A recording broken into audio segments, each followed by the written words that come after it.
स्वागत करता हूँ एक बार फिर आपका हमारे यूट्यूब चैनल में। मेरा नाम है रोहित और आज की ये वीडियो साउंड प्रॉब्लम पर है। तो साउंड प्रॉब्लम दो प्रकार का होता है, जैसा कि आपने थंबनेल देखकर समझ चुके होंगे।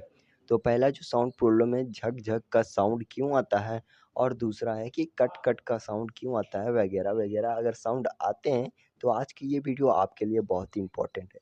तो चलिए शुरू करता हूँ आज का ये वीडियो। सबसे पहला गाइज, अगर आपने अपने एसी में लगभग 5 से 6 दिनों में अगर एयर फ़िल्टर साफ़ करते हैं तो ये सही बात है, और इसे लगभग 5 से 6 दिनों में करना भी चाहिए।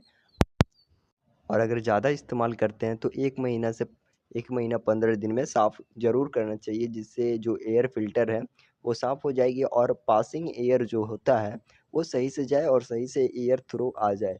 अगर ये साफ़ नहीं होगा तो इसी कारण आपको साउंड का प्रॉब्लम का समस्या आता है और झक-झक का साउंड सुनने को मिलता है। तो एयर फ़िल्टर ही मेन कारण होता है।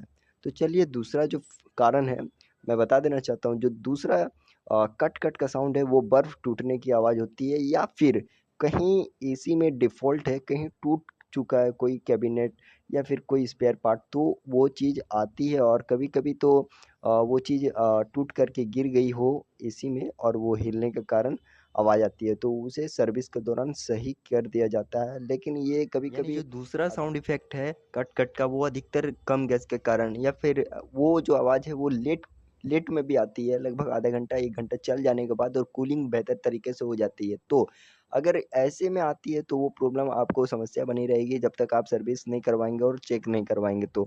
तो आज की ये वीडियो आपको कैसा लगा है कमेंट सेक्शन में बताइए, और हाँ, नए हैं चैनल पे तो सब्सक्राइब करना ना भूलें। तब तक मिलते हैं और एक नए वीडियो में। जय हिंद, जय भारत दोस्तों।